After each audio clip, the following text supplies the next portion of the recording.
University మంచి భవిష్యత్తు కోసం తెలుగు విద్యార్థులు ఇష్టపడే యూనివర్సిటీ. కాల్ 9059052378 9059052379.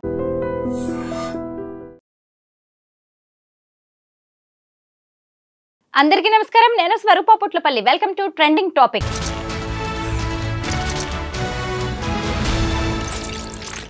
ప్రస్తుతం నాతో పాటు gay rights activist Boyapati Vishnu Teja ఉన్నారు.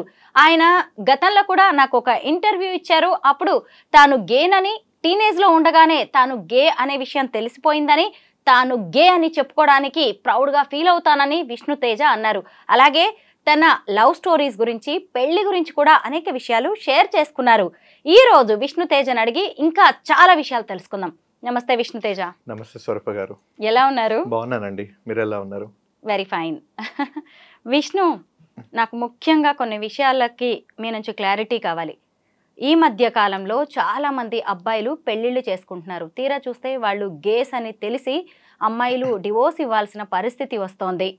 ఎందుకు ఇలా చేస్తున్నారు? మీరు గేస్ అని మీకు తెలుసు, అయినా సరే ఇంకొక అమ్మాయిని జీవితాన్ని నాశనం చేయడానికి మీకు ఎలాంటి హక్కు ఉంది? స్వరూప గారు, ఇది చాలా ముఖ్యమైనటువంటి ప్రశ్న. కానీ ఈ ప్రశ్న కన్నా ముందు మన మన మొదటి వీడియో ఏదైతే ఉందో, నాకు తెలిసి అవి చాలా మిలియన్స్ వ్యూస్ అయితే వెళ్ళిపోయాయి. చాలామంది నేను కామెంట్స్ కూడా చదివాను, మా అమ్మగారు కూడా కామెంట్స్ కూడా చదివారు. ఆ కామెంట్స్లో చాలా వరకు ఏంటంటే గే కానే కాదు, ఏదో అలా స్టూడియోలో వచ్చేసి వ్యూస్ కోసం చెప్తున్నారని చాలామంది కామెంట్స్ వచ్చాయి. అంటే ఇది మనకు కావాల్సింది.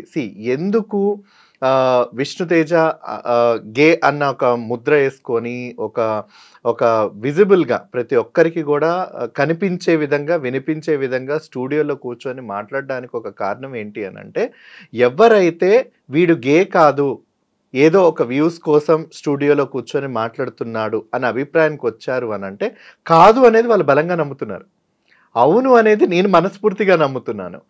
నా మనస్ఫూర్తి నమ్మకానికి, వాళ్ళు కాదు అనే అపనమ్మకానికి మధ్య ఉన్నటువంటి ఆ వ్యత్యాసం ఏదైతే ఉందో, సమాజంలో ఎవరికి కూడా గే అనే మగవాళ్ళు నాలాగా ఉంటారనేది దాదాపు 99.9% వాళ్ళకు తెలియదు. కాబట్టి అందరూ ఎవరి నమ్మకాల్లో, ఎవరి అపనమ్మకాల్లో వాళ్ళు ఉన్నారు.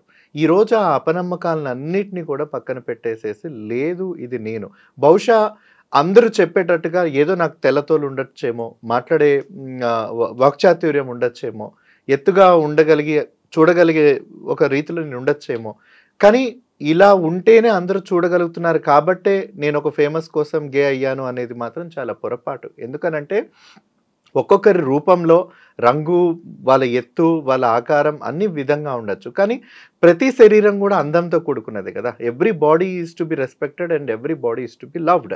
బట్ వైరల్ అవ్వడానికి రీజన్ ఏంటంటే, చాలా వరకు ఇంటర్వ్యూస్లో మనం చేసుకున్నటువంటి హానెస్ట్ కాన్వర్జేషన్స్. సో ఫార్ ఎన్ని ఇంటర్వ్యూస్ మాట్లాడుకున్నప్పటికీ కూడా స్వరూప గారితో విష్ణు తేజ చేసినటువంటి ఇంటర్వ్యూ అనేది చాలా హానెస్ట్గా, చాలా ఓపెన్గా నడిచింది కాబట్టి అది మిలియన్ వ్యూస్ వరకు వెళ్ళడం జరిగింది.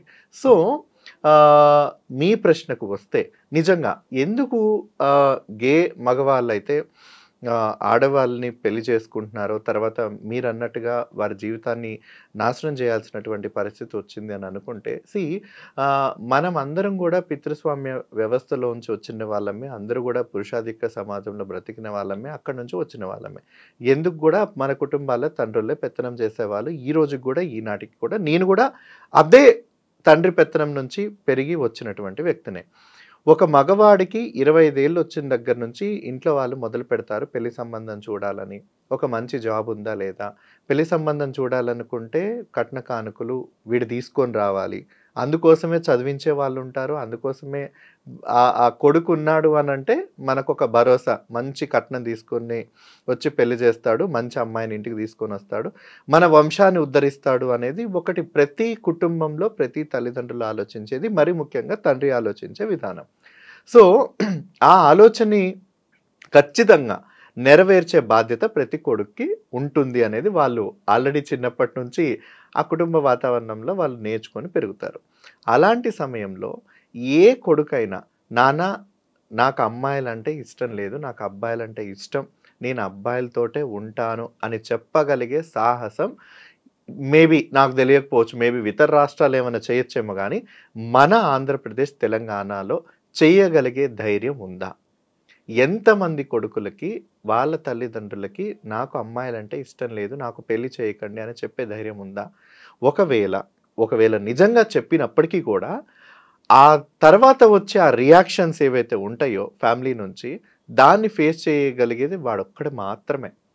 కానీ అక్కడి నుంచి ప్రభుత్వం నుంచైనా, సమాజం నుంచైనా, తన స్నేహితుల నుంచైనా, పనిచేసే వ్యక్తుల దగ్గరైనా తనకి ఏదైనా సపోర్ట్ ఉందా అంటే ఏదీ లేదు. కేవలం 377 భారతదేశంలో రీపీల్ అయిపోయి హోమోసెక్షువాలిటీ లీగల్ అయ్యింది అనేది ఒక ఉపశమనం తప్ప స్వలింగ సంపర్లకి ఈ దేశంలో చట్టబద్ధంగా ఎటువంటి రక్షణ కానీ, ఎటువంటి భద్రత కానీ, ఎటువంటి వాళ్ళకు సమాజంలో బ్రతికి నిలదొక్కునేటువంటి ఏ స్కీమ్స్ లేవు. ఎటువంటి ప్రభుత్వం నుంచి, ప్రజల నుంచి, మిత్రుల నుంచి, బంధువుల నుంచి ఆదరణ అయితే లేదు. సో ఈ పక్షంలో నేను మేలు మగధీరుణ్ణి అని అనిపించుకోవడానికి సమాజం దృష్టిలో, కుటుంబం దృష్టిలో ఈ ఒత్తిళ్ళన్నిటినీ, అంటే అటు సోషల్ ప్రెషర్ కానీ, ఫ్యామిలీ ప్రెషర్ కానీ, పర్సనల్ పీర్ ప్రెషర్స్ కానీ, వీటన్నిటినీ తను మనసులో ఉంచుకొని నేను ఒక మగవాణ్ణి, ఒక అమ్మాయిని పెళ్లి చేసుకోవాలి, పిల్లల్ని కనాలి, నా కుటుంబానికి, నా చుట్టూ ఉన్న వాళ్ళకి నేను మగాడిని అనిపించుకోవాలి, నేనేమైతే ఏంటో అనేది నా మనసుకు తెలుసు, దాన్ని నేను చంపేసుకొని బ్రతకాలి అనేది ఆ నిర్ణయానికి రావడమే చాలా చాలా చాలా చాలా హృదయ విదారకమైనటువంటి పరిస్థితి. అయినప్పటికీ కూడా పెళ్ళిళ్ళు చేసుకుంటారు. మీరు అన్నారు అమ్మాయిల జీవితం నాశనం అయిపోతుంది కదా అని. నేను ఒప్పుకుంటాను. ఎందుకనంటే ప్రతి అమ్మాయి ఆడపిల్ల కూడా ఏం ఆలోచిస్తుందనంటే, నా కోసం వచ్చినటువంటి వ్యక్తి తను నా భర్త కదా, తను నా కోసం ఉన్నటువంటి వ్యక్తి కదా, నేను ఇష్టపడి ప్రేమించి పెళ్లి చేసుకున్నాను కదా, తను నా సర్వస్వం కదా, మనస వాచ కర్మన ఏదైనా కానీ అంతా కూడా తను నా వ్యక్తి కదా, అలాంటి వ్యక్తి ఇంకొక మగ వ్యక్తితో సంబంధం ఉంది, ఇంకొక మగ వ్యక్తితో ఇష్టపడుతున్నాడు అనేది ఏ ఆడపిల్ల కూడా అది ఊహించదు, జీర్ణించుకోలేదు. సో ఇక్కడ తన అభిప్రాయాలు, తన మనోవేదన, తన బాధ, తన షాక్ అవన్నీ కూడా మనం అర్థం చేసుకోవాల్సినటువంటి పరిస్థితి ఉంటుంది. దాన్ని రెస్పెక్ట్ చేయాల్సినటువంటి పరిస్థితి ఉంటుంది. ఆ సమయంలో తను భర్తని శిక్షించాలనుకుంటుందా లీగల్గా, లేదా తనని అర్థం చేసుకొని మ్యూచువల్గా డైవర్స్ ఇవ్వాలనుకుంటుందా, లేదా లీగల్గా ప్రొసీడ్ అయ్యి బర్ణం తీసుకొని తన జీవితం చూసుకోవాలనుకుంటుందా అనేది ఇది అబ్సల్యూట్లీ ఆ వ్యక్తి, ఆడ వ్యక్తి యొక్క పూర్తి హక్కు, స్వేచ్ఛ. దీంట్లో నేను ఎప్పుడు కూడా మా గే మగవారిని నేను ఈ విషయంలో నేను ఎట్టి పరిస్థితుల్లో కూడా నేను ఎంకరేజ్ చేయను, సపోర్ట్ చేయను. ఎందుకనంటే ప్రశ్నించే గొంతు మనకుంది. ఇంట్లో మగవాడి పెత్తనం జరుగుతూ ఉంది తండ్రి రూపంలో అనుకున్నప్పుడు, కొడుకు కూడా చదువుకొని సంపాదించి తిరిగి ఇది నా హక్కు, ఇది నా జీవితం, మనందరినీ కుటుంబ బాధ్యత నాకుంది, కానీ నా వ్యక్తిగత జీవితం నాది, నా వ్యక్తిగత స్వేచ్ఛ నాది, నా వ్యక్తిగత హక్కు నాది, నేను ఎవరిని ప్రేమించాలి, ఎవరిని పెళ్లి చేసుకోవాలి, ఏం చదువుకోవాలి, ఏం తినాలనేది కూడా అది పూర్తిగా నా స్వేచ్ఛ, నా హక్కు. ఎప్పుడైతే ఇవి గ్రహిస్తారో, వీటి మీద కుటుంబంలో మాట్లాడడం మొదలు పెడతారో, అప్పుడే ఈ యొక్క అమ్మాయిలకి ఏంటంటే అన్యాయం జరగదు, ఇటు వాళ్ళకి న్యాయం జరుగుతుంది, అటు అమ్మాయిలకి అన్యాయం జరగదు. ఒకవేళ అన్యాయం జరిగినా కూడా న్యాయం దగ్గరుండి వాడు ఇంకొక అబ్బాయికి, ఇదిగో నేను ఏ విధంగా కూడా అమ్మాయి పట్ల నేను తప్పుగా నేను ప్రవర్తించలేదు, ఎలాగైతే ఆ అమ్మాయి నా దగ్గరికి స్వచ్ఛంగా వచ్చిందో అంతే స్వచ్ఛంగా నేను మళ్ళీ అమ్మాయితో నీకు పెళ్లి చేసి అప్పచెప్తాననే బాధ్యత కూడా అటువంటి సందర్భాల్లో తీసుకుంటే బహుశా ఒక మంచి ఆదర్శవంతమైనటువంటి గే మగవారి వ్యక్తులుగా జరుగుతుంది. అయితే మనం ఇప్పటి వరకు కేవలం స్వలింగ సంపర్కులు పురుషుల గురించే మనం మాట్లాడుకున్నాం. కానీ స్వలింగ సంపర్కుల్లో మహిళలు కూడా ఉన్నారుగా, వాళ్ళనే మనం లెస్బియన్స్ అని కూడా అన్నాం కదా, వాళ్ళు కూడా పురుషుల్ని పెళ్లి చేసుకుంటున్నారు. వాళ్ళు పురుషుల్ని పెళ్లి చేసుకొని పురుషులతో వాళ్ళు కాపురం చేయడానికి ఇష్టపడట్లేదు, వాళ్ళు కూడా పిల్లల్ని కనడానికి ఇష్టపడట్లేదు, తల్లిదండ్రుల నుంచి అత్తమామల నుంచి ఒత్తిడిగా ఉంటుంది, ఆ అమ్మాయి ఏమో సహకరించదు, ఆ అబ్బాయికి ఏమో ఎందుకు నా భార్య సహకరించట్లేదు అనేది తనకి ఉంటుంది. ఎప్పుడైతే తను భార్య లెస్బియన్ అని తెలుసుకుంటాడో, ఇక్కడ ఏదైతే అమ్మాయి భర్త గే అని షాక్కి గురవుతుందో, అక్కడ కూడా భార్య లెస్బియన్ అంటే ఆ భర్త కూడా అంతే షాక్కి గురవుతాడు. కానీ అక్కడ తను మొదలుపెట్టే ఫోర్స్ ఏంటంటే లేదు లేదు నువ్వు కనగలుగుతావు, మనం చేయగలుగుతాం అనేది ఒక ఫోర్స్ ఉంటుంది, డొమెస్టిక్ వైలెన్స్ ఉంటుంది, ఆ అమ్మాయి మీద చేసుకోవడాలు జరుగుతాయి, ఇబ్బందులు పెట్టడాలు జరుగుతాయి, మన ఇంటి పరువు కాపాడాలి, ఇలా అయితే నేను ఒప్పుకోను అనేవి చాలా హింస కూడా జరుగుతూ ఉంటుంది. అంటే వెరసి చూస్తే ఎక్కువగా శారీరక మానసిక హింస అటు లెస్బియన్ అమ్మాయి అయినా లేకపోతే గే అబ్బాయిని పెళ్లి చేసుకున్న హెటరోసెక్షువల్ అమ్మాయి అయినా లోనైతే ఎక్కువ మానసిక సంఘర్షణ ఈ సమాజం కుటుంబం మధ్యలో పడి అదే స్థాయిలో గే మగవారు కూడా వెళ్తూ ఉంటారు. సో ఇక్కడ మనం అర్థం చేసుకోవాల్సింది ఏంటంటే స్వలింగ సంపర్కులు ఆడవాళ్ళైనా మగవాళ్ళైనా వాళ్ళందరూ కూడా వాళ్ళకు నచ్చినటువంటి వాళ్ళ సమలైంగికత్వం కలిగినటువంటి వాళ్ళ సేమ్ సెక్స్ పార్ట్నర్స్ తోటే వాళ్ళు ప్రేమించి ఉండాలనుకుంటారు. కానీ సమాజం కోసమో కుటుంబం కోసమో వాళ్ళు సంబంధం చూశారు కదా అని ఆ పెళ్ళిళ్ళు కనుక చేసుకున్నట్లయితే ఆ కుటుంబాలు, రెండు కుటుంబాలు రోడ్డు మీదకే కాకుండా మొత్తం ఆ వివాహ వ్యవస్థతో పాటు అక్కడ ఉన్నటువంటి ఇద్దరి జీవితాలు కూడా చిన్నాభిన్నమయ్యేటువంటి పరిస్థితి ఉంది. ఇది ఆహ్వానించదగ్గ వాతావరణం కాదు మన సమాజంలో. మనం అందరం అర్థం చేసుకోవాలి, ప్రపంచం ముందుకెళ్తుంది. ఏ వ్యక్తికి ఎవరిని ప్రేమించి ఎవరిని మనసుకి దగ్గరగా ఉంచుకుంటేనే వాళ్ళతో పూర్తిగా సుఖ సంతోషాలతో కాపురం చేయగలుగుతారు. అంతేగాని ఏదో బలవంతంగా ఫోటోలు చూయించేసి మ్యాచ్ మేకింగ్ చేసేసి ఇద్దరికి పెళ్లి చేసేసి పాల గ్లాస్ ఇచ్చి లోపలికి వెళ్ళి మీరిద్దరు కలిసి కాపురం చేయండి అని అంటే మాత్రం అది కేవలం సినిమాలో ఊహించే ఊహాజనితం అవుతుంది. కానీ రియాలిటీలో అలాంటి కేసెస్ అన్నీ కూడా మహిళా స్టేషన్స్ వరకు వెళ్ళి మహిళలు నా భర్త గే, నా భర్త తేడా, నా భర్త మాడ, నా భర్త ఇంపార్టెంటు, సంసారానికి పనికిరాడు అన్న స్టేట్మెంట్స్ ఇచ్చి బద్నాం చేయడానికి అక్కడి వరకు వెళ్తుంది. కానీ ఏ భర్త కూడా ఏ మహిళా స్టేషన్కో లేకపోతే పురుషుల కోసం ఉండే స్టేషన్లు ఏవీ లేవు. వాళ్ళ హక్కులు చెప్పడానికి పురుష కమిషన్లు లేవు.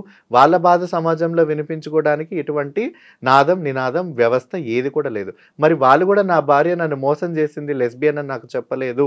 సో పురుషులకు ఎటువంటి బయట హక్కులు కానీ వాళ్ళకున్న కమిషన్లు కానీ ఇలా మహిళా సంఘాలు ఉన్నట్టుగా పురుష సంఘాలు, పురుష హక్కులు, పురుష కమిషన్లు ఏమీ లేవు. నా భార్య కూడా లెస్బియన్, నేను మోసపోయాను, తను నా జీవితంతో ఆడుకుంది, మా ఇంట్లో వాళ్ళు మంచిగా ఒక ఆడపిల్లతో పెళ్లి చేసి మంచి కాపురం చేయించి మంచి మగపిల్లాడో ఆడపిల్లను వంశాభివృద్ధి చేయాలనే కలలు కన్నారు. ఈ కళలన్నీ ఇప్పుడు కళలుగా మారిపోయాయి అనేది ఆ మగవాడు కూడా వెళ్ళి చెప్పుకోవడానికి, రోధించడానికి ఎక్కడ కూడా లేవు.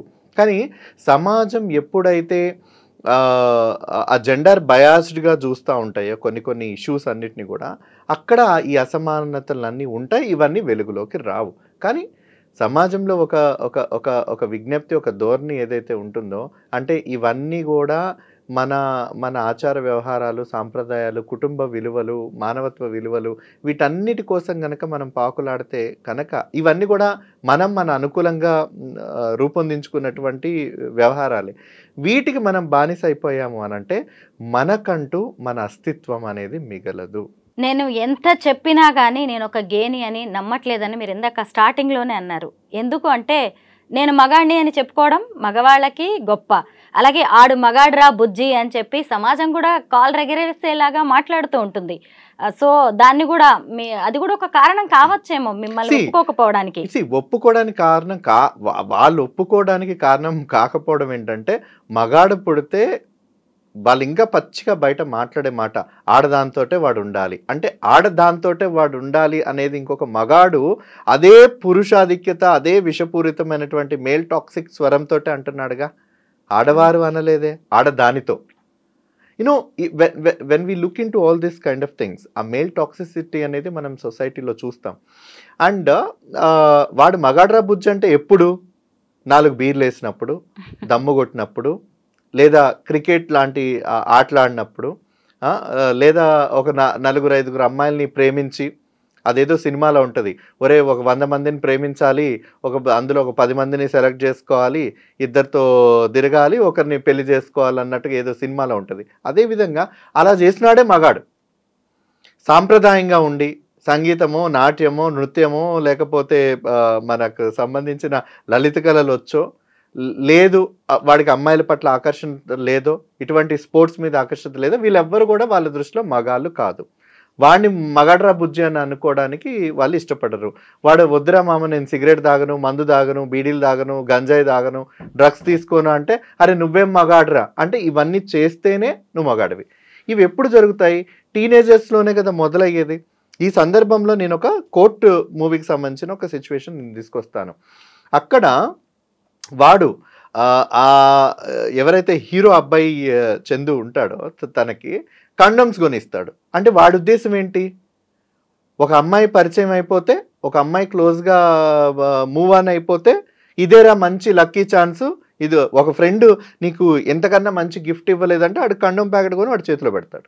ఈ పర్సెప్షనేగా ఉంది. ఇందాక మనం అమ్మాయిల గురించి మాట్లాడుకుంటున్నాం కదా, అప్పుడు చాలా మంది తల్లిదండ్రులకి తమ కొడుకు సంసారానికి పనికిరాడనో గే అనో తెలుసు, అయినా సరే సమాజం కోసం వాళ్ళకి బలవంతంగా పెళ్లి చేస్తూ ఉంటారు.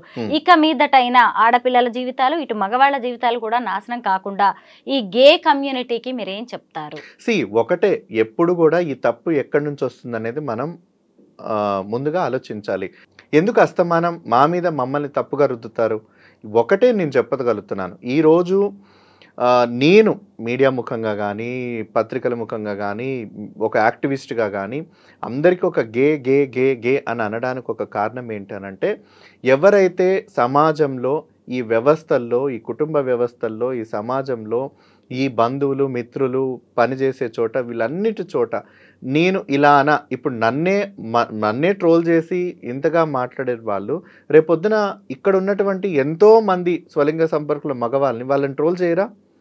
వాళ్ళందరికీ నేను కష్టాలు పడి ఈ స్థాయికి వచ్చినటువంటి ఆ మనోధైర్యం నాకేదైతే ఈరోజు కొన్ని సంవత్సరాల తర్వాత వచ్చిందేమో అది అందరికీ ఉండదు కదా. వాళ్ళందరూ కూడా సెన్సిటివ్గా ఉండొచ్చేమో. వాళ్ళందరినీ ఎవరైనా అపహాస్యం చేసినా అవమానించినా వాళ్ళ మనసు చెలించి ఆత్మహత్య చేసుకుంటే అటువంటి సందర్భాలు చాలా ఉన్నాయి. చాలామంది నా మిత్రులు గే మగవారు వాళ్ళందరూ కూడా ఇటువంటి మాటలకు ఇటువంటి సందర్భాల్లో ఇళ్లలో చెప్పిన తర్వాత ఇళ్లల్లో వాళ్ళని గృహ నిర్బంధించి నువ్వు చేసుకుంటే అమ్మాయినే చేసుకోవాలి, లేకపోతే నీకు అసలు జీవితమే ఉండదు, ఆస్తిపాస్తులు ఏం దక్కవు, నేను ఇంట్లోంచి బయటకు గెంటేస్తాం అనుకున్నప్పుడు ఖచ్చితంగా కుటుంబం కావాలి. కుటుంబంలో అమ్మ దగ్గర అయి ఉండొచ్చు, కొందరికి నాన్న దగ్గర అయి ఉండొచ్చు, అక్క తమ్ముడు దగ్గర అయి ఉండొచ్చు. వాళ్ళని వదులుకోలేకుండా వాళ్ళ జీవితాన్నే వాళ్ళు త్యాగం చేసుకొని తలొంచి వాళ్ళు సరే అమ్మ మీరు, సరే నాన్న మీరు ఎలా చెప్తే అలా మేము పెళ్లి చేసుకుంటాను కాదనకుండా అని ఉందే కదా. ఎక్కడి నుంచి వస్తుంది? తల్లిదండ్రుల నుంచే ఈ ఫోర్సు ఈ ప్రెషర్ వచ్చినప్పుడు తల్లిదండ్రులకు ఎక్కడి నుంచి వస్తుంది? చుట్టుపక్కల ఉన్న వాళ్ళందరూ మగాడిగా పుడితే ఆడపిల్లని పెళ్లి చేసుకోవాలి, ఆడపిల్లగా పుడితే మగాడిని పెళ్లి చేసుకోవాలి. ఆ సాంప్రదాయాలు వాళ్ళ కులాలు మతాల ఆచార ప్రకారంగా అలా జరిగితేనే వాళ్ళ ఇంట్లో ఒక వేడుక, అదొక కుటుంబం. ఇది సమాజం నుంచి కదా తల్లిదండ్రులు కూడా తీసుకొని భావిస్తుంది. దానికి వ్యతిరేకంగా వాళ్ళ పిల్లలు ఆడపిల్లలైనా మగపిల్లలైనా ట్రాన్స్జెండర్ పిల్లలైనా ఎవరైనా కానీ సమాజంలో వాళ్ళ తల్లిదండ్రుల వాళ్ళ కోరికలకి సమాజంలో ఉండేటటువంటి పరిస్థితులకి వీళ్ళు భిన్నంగా ప్రవర్తిస్తే గనక ఖచ్చితంగా అక్కడొక ఫోర్స్ అనేది వస్తుంది, ప్రెషర్ అనేది వస్తుంది.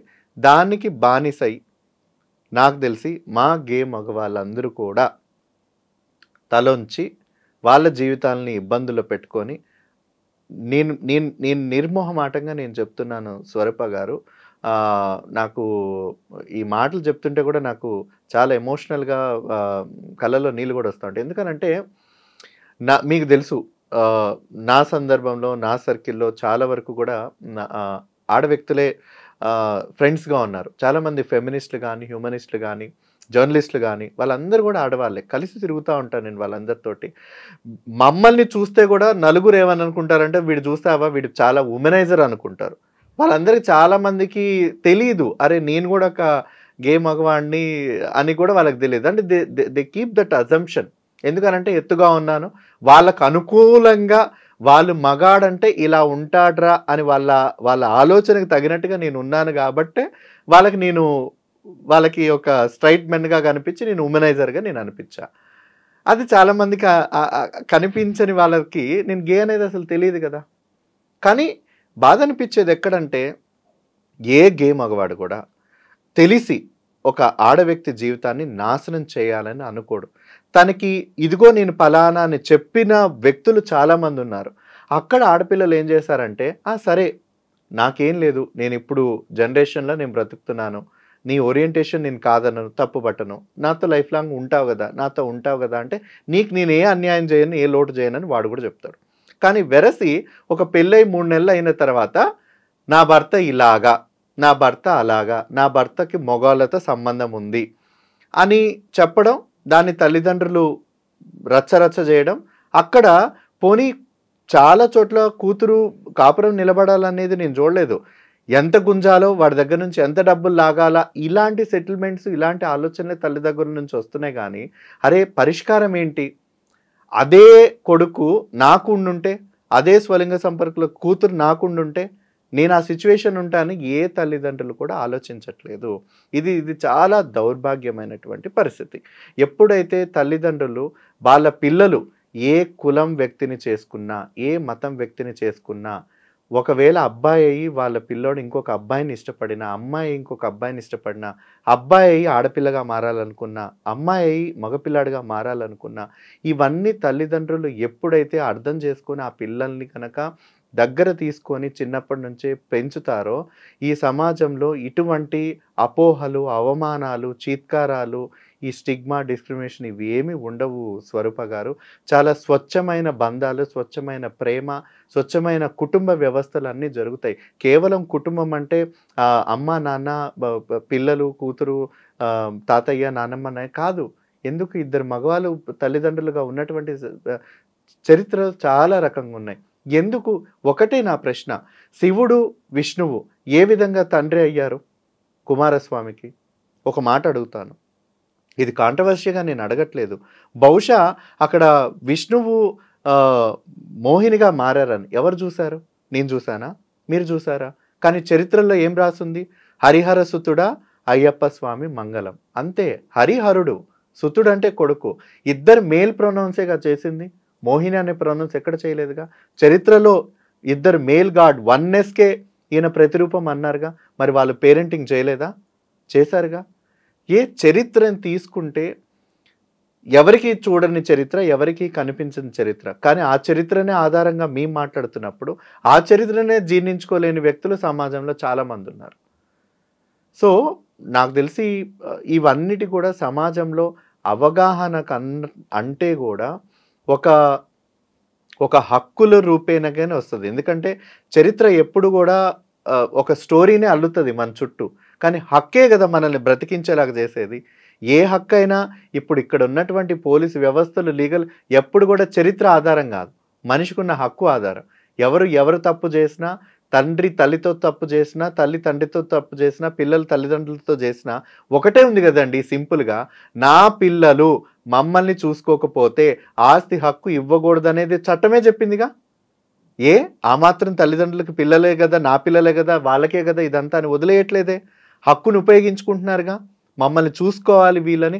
కానీ ఏ తల్లిదండ్రులైన పిల్లలకి హక్కును గుర్తు చేయాలా? అది న్యాచురల్గా వచ్చేది కదా, నన్ను కన్నారు నేను చూసుకోవాలనేది వచ్చేది కదా. కానీ అక్కడ హక్కు వచ్చింది అని అంటే ఏ పరిస్థితుల్లో మన సమాజంలో మనం బ్రతుకుతున్నామో గుర్తిద్దాం, గమనిద్దాం. సో నేను కూడా అంతే, నేను చరిత్ర గురించి మాట్లాడను. ఎల్జిబిటిక్యూ కమ్యూనిటీ చరిత్రలో భాగం, నేచర్లో భాగం, ప్రకృతిలో భాగం. కానీ నేను ఇక్కడ హక్కు గురించే మాట్లాడతాను. ఎందుకనంటే ఒక భారతదేశ పౌరుడిగా నాకు ఈరోజు మీ ముందు ఇంత ధైర్యంగా, సగర్వంగా కూర్చొని మాట్లాడగలిగే హక్కు నాకు ఇచ్చింది కేవలం కాన్స్టిట్యూషన్. ఆ కాన్స్టిట్యూషన్ రైట్ తోటే నేను ధైర్యంగా మాట్లాడుతున్నాను. విష్ణు, మీరు ఒక గే రైట్స్ యాక్టివిస్ట్, మీరు ఒక ఆర్గనైజేషన్ కూడా రన్ చేస్తున్నారు, దాని ద్వారా చాలా ఫైటింగే చేస్తూ ఉన్నారు, ఉద్యమాలు జరుగుతూ ఉన్నాయి. అసలు గేస్కి రైట్స్ ఏంటి? మీకేం హక్కులు కోరుకుంటున్నారు?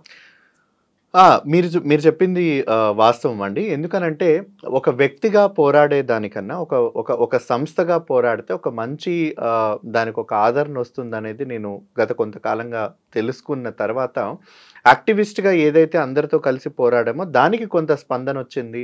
377 రీపీల్ చేయడం, భాగంలో సుప్రీంకోర్టు వరకు తీసుకెళ్లడంలో, మా హక్కుల్ని నినదించడంలో యాక్టివిజం అనేది పనికొచ్చింది. కానీ ఎప్పుడైతే ప్రభుత్వం దగ్గర మిగతా వ్యక్తుల దగ్గర ఆ వచ్చిన జడ్జిమెంట్లు కానీ, ఆ వచ్చినటువంటి ఆ సుప్రీంకోర్టు ఇచ్చినటువంటి ఆ హక్కుల్ని కానీ, అక్కడ ఉన్నటువంటి ఆ మార్గదర్శకాల్ని కానీ, అక్కడ ఉన్నటువంటి గవర్నమెంట్‌కి, బ్యూరోక్రసీకి, వీటన్నిటికీ, ప్రజలకి, వీళ్ళందరికీ చేర్చాలి అని అంటే అక్కడ వ్యక్తిగా చేయలేము. సో ఖచ్చితంగా ఒక సంస్థగా చేయాలన్న ఉద్దేశంతోటే నాకు ఇప్పటికీ గుర్తండి. నేను హైదరాబాద్లో ఒక marginalised homosexual people, group of people ఆ ఇంట్లో నట్టింట్లో కూర్చొని మన జీవితం ఏంటి రేపట్లో, మనం ఎంతకాలం ఇలా దొంగలగా బ్రతకాలి అని నాకు ఒక ముస్లిం ఫ్రెండ్ ఉండేవాడు. ఆ అబ్బాయి కూడా స్వలింగ సంపర్క ఫ్రెండే. నేను తను కూర్చొని ఆలోచించి ఎలా మనం, ఎందుకనంటే నేను అప్పర్ క్యాస్ట్ అయ్యుండొచ్చు, నువ్వు మైనారిటీ రిలీజియన్కి సంబంధించి అయ్యొచ్చు, మనల్ని ఎవరిని సమాజం గుర్తించదు, యాక్సెప్ట్ చేయదు, మన కుటుంబం గుర్తించదు, యాక్సెప్ట్ చేయదు, ఎవరు మనల్ని ఆదరించరు. కానీ మన అస్తిత్వాన్ని మనం కాపాడుకోవాలి, మన హక్కుని మనం కాపాడుకోవాలి. మనం ఎక్కడ ఈ పరువు హత్యల్లో కూడా మనం మన ఈ సెక్షువల్ ఓరియంటేషన్ హత్యల్లో మనం ఖచ్చితంగా బలవుతాము. అది బయట సమాజంలో, ప్రజల్లో, కుటుంబాల్లో తెలిస్తే ఆ పరిస్థితులు రాకుండా మనల్ని మనం ఏ విధంగా రక్షించుకోవాలి, మన హక్కుల్ని కాపాడుకోవాలి, మనల్ని ఏ విధంగా ఐక్యం చేసుకోవాలన్న ఒక ఉద్దేశంతోటే అస్తిత్వం ఫౌండేషన్ అనేది నేను నెలకొల్పడం జరిగింది. అది ఆంధ్రప్రదేశ్, తెలంగాణ రాష్ట్రాలలో గే మగవారి కోసమే ఈ సంస్థ అహర్నిశలు పనిచేస్తూ ఉంది. దాన్ని నేను ముందుండి నడిపిస్తున్నాను. హోమోసెక్సువల్స్, ముఖ్యంగా గేస్, తర్వాత లెస్బియన్స్, బైసెక్సువల్స్, స్వలింగ సంపర్కుల వివాహాలను చట్టబద్ధం చేస్తూ సుప్రీంకోర్టు తీర్పిచ్చింది. ఇది ఇప్పుడు ఎక్కడి వరకు వచ్చింది? మామూలుగా పెళ్ళి అంటే ఆడ మగ మాత్రమే చేసుకుంటారు. మీరేమో సమాజానికి, ప్రకృతికి, అన్నిటికీ కూడా కొంత విరుద్ధంగా, వ్యతిరేకంగా వెళ్తున్నట్టుగానే కనిపిస్తోంది. పెళ్ళి అవసరమా? సో మీ ప్రశ్న మేము మొదలు పెడతాను. ప్రకృతి విరుద్ధంగానే మీరు ఒక మాట అన్నారు. ఎప్పుడైతే సుప్రీంకోర్టు వివాహానికి అనుకూలించిందన్నారు, ప్రకృతికి విరుద్ధమని మీరే అంటున్నారు. కానీ ఇక్కడే మనం చాలా జాగ్రత్తగా గమనించాల్సిన విషయం అదేంటంటే, స్వలింగ సంపర్కులు కానీ, ఎల్జిబిటిక్యూ వ్యక్తులు, అందులో లెస్బియన్స్ అయినా, గేస్ అయినా, బైసెక్షువల్, ట్రాన్స్జెండర్స్, ఇంటర్సెక్స్, స్క్వేర్, వీళ్ళు ఎవరైనా కానీ ప్రకృతికి విరుద్ధం కాదు, సృష్టికి విరుద్ధం కాదు, ధర్మానికి విరుద్ధం కాదు. వీళ్ళందరూ కూడా పూర్తి స్వేచ్ఛ హక్కులు కలిగినటువంటి వ్యక్తులు అనే మనకు సెప్టెంబర్ 6, 2018 సుప్రీంకోర్టు ధర్మాసనం, అత్యున్నత న్యాయస్థానం ఇచ్చినటువంటి చారిత్రాత్మక తీర్పు. అదే ఐపీసీ సెక్షన్ 377 బ్రిటిష్ కాలం నాటి నుంచి వచ్చినటువంటి ఆ చట్టాన్ని కూకటి వేళ్లతో సహా పెకలించి పక్కన పడేసి మా అందరికీ కూడా క్షమాపణలు చెప్తూ సుప్రీంకోర్టు ధర్మాసనం ఇచ్చినటువంటి హిస్టారిక్ జడ్జ్మెంట్. సో ఎప్పుడు ఏ సందర్భంలో కూడా మేము క్రిమినల్స్ కాదు, ప్రకృతి విరుద్ధం కాదు, ఈ సమాజంలో మేము అనైతిక వ్యక్తులు కానే కాదు. అయితే మీరు చెప్పినటువంటి సందర్భం, సుప్రీంకోర్టు బెంచ్లో 2024లో ఒక హీరింగ్ వచ్చింది. అదేంటంటే ఈ స్వలింగ సంపర్కుల వివాహాలని చట్టబద్ధం చేయాలనే పిటిషన్లకి అక్కడ వచ్చింది. మీరు ఇందాక అన్నట్టుగానే అసలు ఆడవాళ్ళు మగవాళ్ళే కదా పెళ్లి చేసుకొని సంసారం చేసి ఇవన్నీ ఉండేది. ఎందుకనంటే హిందూ మ్యారేజ్ యాక్ట్ అయినా, లేదా వివిధ మతాలకు సంబంధించిన యాక్ట్స్ అయినా, స్పెషల్ మ్యారేజ్ యాక్ట్ అయినా, ఇవన్నీ కూడా భిన్నత్వమైన కులాలు, మతాలు, కానీ కేవలం ఆడమగ మధ్యలో జరిగేవి మాత్రమే ఇవన్నీ ఈ వివాహ చట్టాలు రూపొందించి ఉన్నాయి. కానీ స్వలింగ సంపర్కులను ఎక్కడ కూడా అందులో ఫిట్ చేయడానికి ఎక్కడ కూడా అవి కనిపించలేదు. వీటికి కొన్ని వాదనలు సుప్రీంకోర్టులో జరిగాయి. అవి ఏంటంటే, ఒకవేళ స్వలింగ సంపర్క వివాహమే మనం చట్టబద్ధం చేయాలనుకుంటే, ఇందులో ఇద్దరు స్వలింగ సంపర్కుల వ్యక్తుల్లో భర్త పాత్ర ఎవరు పోషిస్తారు, భార్య పాత్ర ఎవరు పోషిస్తారు. ఇంకొకటి, ఒకవేళ వాళ్ళు విడిపోవాలి అని అనుకుంటే భరణం ఎవరికి చెల్లించాలి.